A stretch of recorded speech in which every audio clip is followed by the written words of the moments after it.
Hey everyone! Today we are diving deep into one of the oldest and frankly darkest questions out there. Why do we fight? We're going to track a hidden evolution in the reasons we go to war, a story that spans four massive ancient civilizations, and you'll see how the battles that started inside our own minds completely reshaped the battlefields of the real world. So let's just cut right to the chase. What's it all about? Are we fighting for tangible things we can hold in our hands, land, gold, resources? Or is it really about the intangible things that get a hold of us, our beliefs, our ideas about the world, our very identity?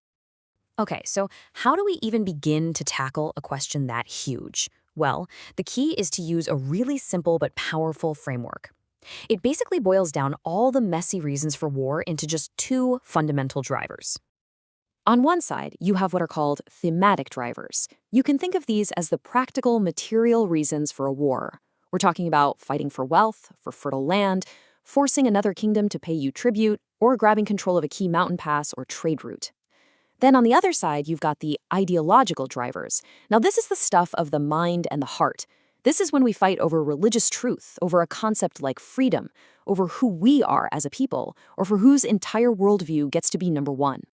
Now here's where it gets really fascinating. For a huge chunk of early human history, that ideological driver, it just wasn't that strong. Something big had to happen first. A kind of massive revolution inside our own heads that completely rewired our inner world. We're going to call it the Great Belief Revolution. And the wildest part is that this was a shared journey. It's like civilizations in India, Egypt, Greece, and Persia, all without coordinating, started walking down the same path. Their belief systems started evolving. They went from simple rituals for a good harvest to deep, complex ethical questions. They became obsessed with the afterlife and the idea of a final moral judgment. Local, tribal gods started giving way to big, universal ideas that could apply to anyone, anywhere. And we took this huge leap from worshiping physical idols to grappling with the power of pure, abstract ideas. And look, this wasn't just some theory. You could see it happening on the ground. In Egypt, the cult of Osiris suddenly meant that everyone, not just the pharaoh, was going to face a moral judgment when they died. Huge. In India, the idea of karma made your personal ethics a central part of your destiny.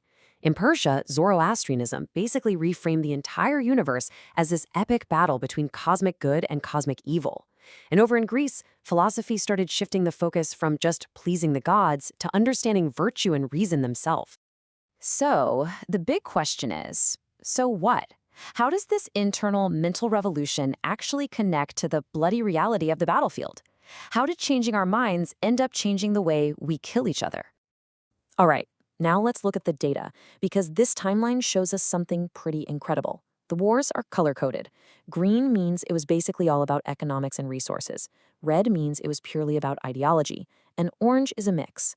Way back, you see the Battle of Kadesh, a classic green, resource-driven war.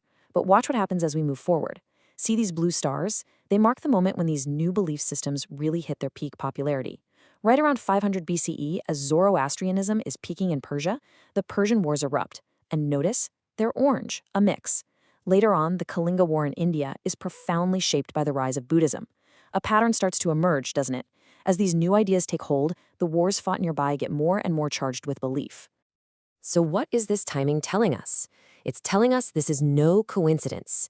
It suggests that wars often explode right when these new, powerful belief systems are at their strongest. They supercharge people's identities and hand them a powerful divine justification for a conflict that might have otherwise just been a squabble over territory. Okay, so now let's zoom the camera all the way out and look at the cumulative effect of this over thousands of years. This is where you can really see how ideology became this powerful amplifier for war. Back in the age of the first great empires, just look at this balance. War was overwhelmingly thematic. I mean, 80% of the motivation was about resources, land, and tribute. Ideology? It was a pretty minor factor. Maybe something a king would use to justify his rule after he'd already won. But then, that great belief revolution we were talking about happens. And by the time we get to the Axial and medieval ages, the picture's totally different. Ideology has shot up to become a 50-50 partner in driving conflict.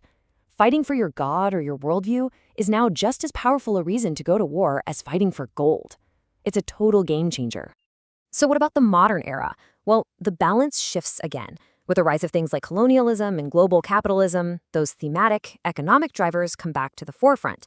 But, and this is a huge but, look at that note, ideology can still surge episodically.